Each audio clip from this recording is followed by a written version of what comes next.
Good morning po mga kababayan. Nandito kami sa isang lugar. Nag-camping po kami. Ang ganda dito ng tanawin. Yan yung mga tent. Yang medyo maingay kami nag-ano doon sa taas. May nagagapas ng damo.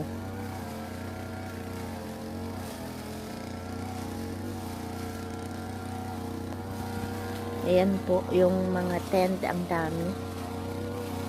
May malalaki, mayroon din na small. Ito yung aming tent. Nandito kami. Yan. Number 17. Kasi isang pamilya din kami.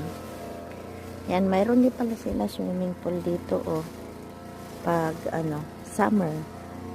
Pa-winter na ngayon kaya na wala nang tubig yung swimming.